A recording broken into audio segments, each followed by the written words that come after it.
I don't think that I'm just lucky when it comes to manifesting, or that I'm more special when it comes to manifesting. I've just researched this stuff. I have proven it to be true. I have felt it to be true. And this is why I'm so passionate about it and why I want to teach other people. So find a way to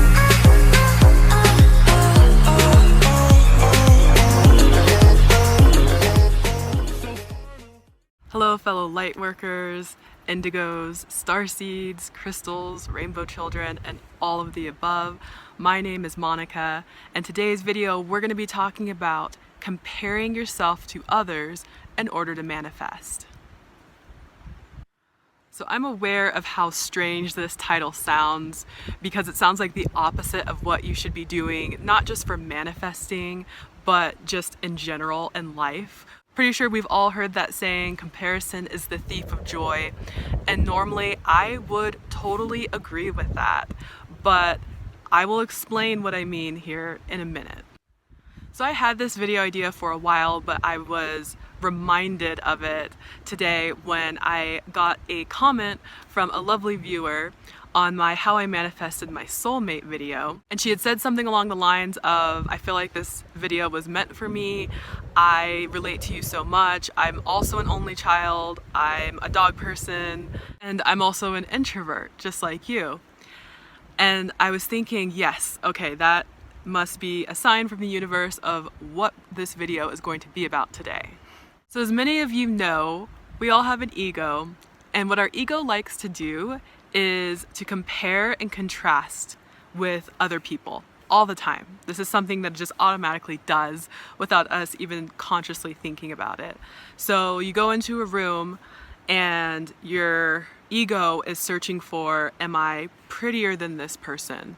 Am I smarter than this person? Am I funnier than this person? And this can definitely lead us into feelings of insecurity when we feel like someone has something that we don't, or is more of something that we wish that we were.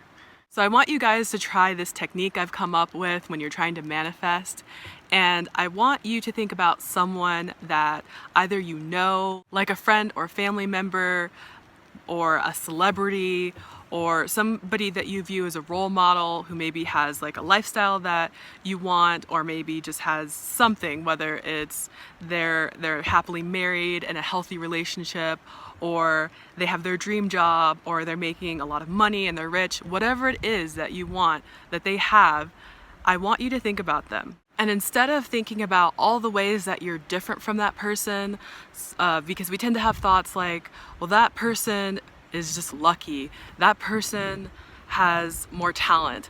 That person was born in a good family. They went to the right schools. They are thin and they are attractive and they're charismatic, and whatever it is that you think that they have that you don't, or they are certain things and you feel like you're not, I want you to instead think about all of the ways that you're similar, all of the ways that you are alike. And it can even be the smallest details. It could be anything such as, we're both humans. Maybe you're both the same race. Maybe you're both the same gender. Maybe you both live in the same country. Maybe you're both married or both single, both have kids, both don't have kids. Whatever information you can find out about them or that you already know about them, think about those traits, those qualities. And it can even be as small as, you both have eyes, you both have hands, you both have legs, whatever it is. But by doing this, you will see that we are all so much more alike than we are different. By focusing on our differences, we tend to put other people on a pedestal, which means that we are overvaluing others while also undervaluing ourselves, because we think we can't achieve or have something because we don't fit a certain group or category or definition that we think that we need to. And I'm not saying that we shouldn't embrace our uniqueness. I think it is wonderful that we all have different unique aspects about ourselves. We all look different, we all think differently, we all have different gifts and talents in the way that we look at the world, and I definitely agree that we should embrace that. But also, we are a lot alike as people. I've heard stories about how people did not believe that they could do certain things until someone who was similar to them was able to do it. I don't know when plus size modeling became a thing, but I'm pretty sure a lot of people thought that they couldn't be a model if they didn't fit the most traditional body type of a model, being tall and thin.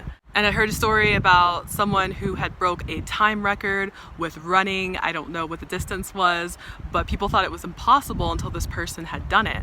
And after this person had done it for the first time, hundreds of people were able to do it afterwards because they had saw someone was able to do it first and then they believed that they could do it. I don't believe that there are certain people who are just more special than others.